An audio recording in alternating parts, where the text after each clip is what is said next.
La sociedad colectiva es una sociedad de personas. En este tipo de sociedades se conocen todos los socios y tanto en la sociedad como en los negocios responden con su patrimonio, lo que les da el derecho a todos los socios de administrar la sociedad. Bueno, por otro lado, hicimos el análisis crítico de las sociedades de personas y nos dimos cuenta que es algo muy importante generar este tipo de alianzas porque el aporte de cada uno permite tener un crecimiento muy grande en la empresa, también fortaleciéndola y generar su ventaja competitiva en el mercado. También por otro lado es importante generar este tipo de sociedades, pero con personas de confianza, ya que el patrimonio de cada uno pues está en juego y por ende cada socio debe participar de las decisiones que se toman en la empresa. Bueno, y por otro lado está el número de los socios de esta sociedad colectiva, pues como el mismo nombre lo dice, es una colectividad de personas, eh, de forma que no es posible que la misma se constituya por un solo socio, es decir, mínimo se necesitan 2 socios para poder empezar esta sociedad, o sea, no tiene un límite de socios. ¿Qué tipo de constitución es? La escritura pública de constitución es el documento mediante el que se demuestra la capacidad jurídica de todo el contenido que se encuentra en ella. Es, como indica el nombre, un documento público que servirá de referencia para cualquier tercera persona interesada en la empresa.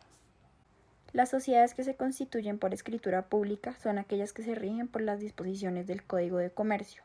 Por lo tanto, en la escritura pública se deben expresar todos y cada uno de los requisitos señalados en el artículo 110 de la norma citada, y además debe estar firmada por los socios constituyentes o sus apoderados.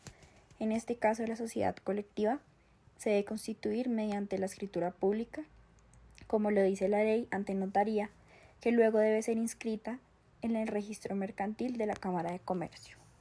Los socios tienen una responsabilidad ilimitada. La sociedad colectiva tiene autonomía patrimonial y responde de sus deudas con su propio patrimonio, aunque los socios también respondan de las deudas sociales, subsidiarias, ilimitadas y solidariamente.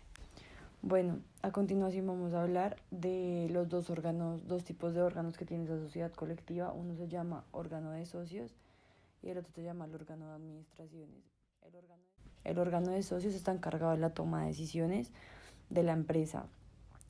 Entre estas decisiones que adoptan se encuentran las relativas a la constitución de la sociedad, como la razón social, nombramiento de administración para la gestión de la sociedad, capital adoptado, duración y pues entre otros. También tiene atribuidas las decisiones relativas a la sanción de la labor de las gestiones o pues de los administradores. Y el órgano de administraciones, bueno, nos habla de que según el Código de Comercio, los actos ejecutados por los administradores bajo la razón social que no estuvieran autorizados a ser limitados por la ley o por los estatutos, solamente comprometerán su responsabilidad personal.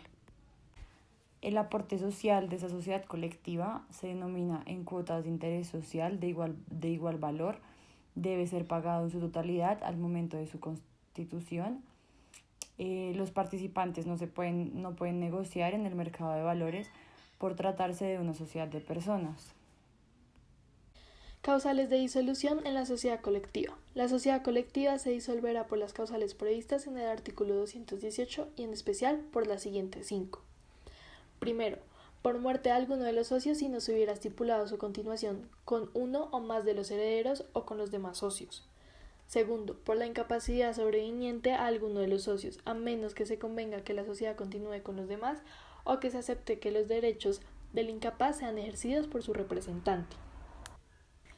Tercero, por declaración de quiebra de alguno de los socios. Si los demás no adquieren su interés social o no aceptan la cesión a un extraño, una vez requeridos por el sindicato de la quiebra dentro de los 30 días siguientes.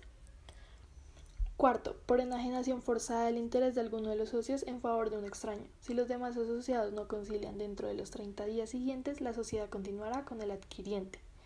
Quinto, por renuncia o retiro justificado de alguno de los socios, si los demás no adquieren su interés en la sociedad o no aceptarán su sucesión a un tercero. Es importante tener claras esas cláusulas con el fin de evitar problemas legales entre los socios o los familiares de estos. Adicionalmente, identificar cuáles son las opciones que este tipo de sociedades tienen cuando uno de estos socios se retira o fallece. ya que si tuvieran que diluir la sociedad se perdería una gran oportunidad en el mercado y asimismo estaría en riesgo el patrimonio de todos los participantes. La mayoría de estos negocios o empresas están dedicadas a realizar actividades civiles o mercantiles bajo una razón social igualitaria, en donde se buscan socios en nombre colectivo bajo una razón social que se comprometa a participar en la proporción que establezcan de los mismos derechos y obligaciones, respondiendo subsidiaria, personal y solidariamente de las deudas sociales. Es decir, se trata de una sociedad en la que los socios se comprometen a responder en nombre de la empresa de las deudas contraídas por la sociedad con su patrimonio en la proporción pactada en una primera instancia.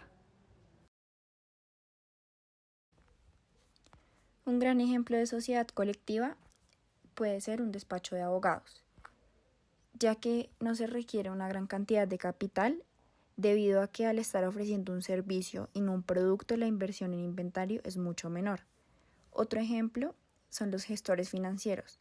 Estos prestan un servicio de asesoramiento financiero a pequeñas empresas y autónomos y es un servicio que, al igual que el ejemplo anterior, requiere poca inversión inicial y se suele realizar entre personas de confianza.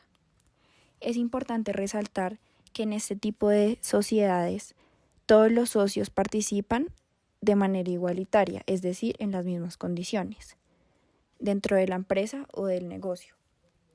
Estas empresas o negocio en sociedad colectiva se diferencian de otras, ya que, por ejemplo, como se dijo anteriormente, si el capital aportado no es suficiente para cumplir con los objetivos, los socios tendrán que responder con su propio patrimonio para poder subsanar las deudas. Para concluir, es importante tener en cuenta que este tipo de negocios o empresas bajo la sociedad colectiva pueden tener muchos beneficios, como por ejemplo que para iniciar un negocio o una empresa no se necesite una gran cantidad de capital, pero también tiene desventajas, como por ejemplo lo que se mencionó anteriormente, y es que las personas tienen que tener en cuenta desde un principio que si el capital no alcanza para subsanar las deudas o cualquier tipo de problema, estas personas tienen que sacar de su propio patrimonio. Es decir, que esto puede ser una desventaja para muchas personas, ya que no es fácil tener que sacar del dinero de uno para poder subsanar las deudas de una empresa.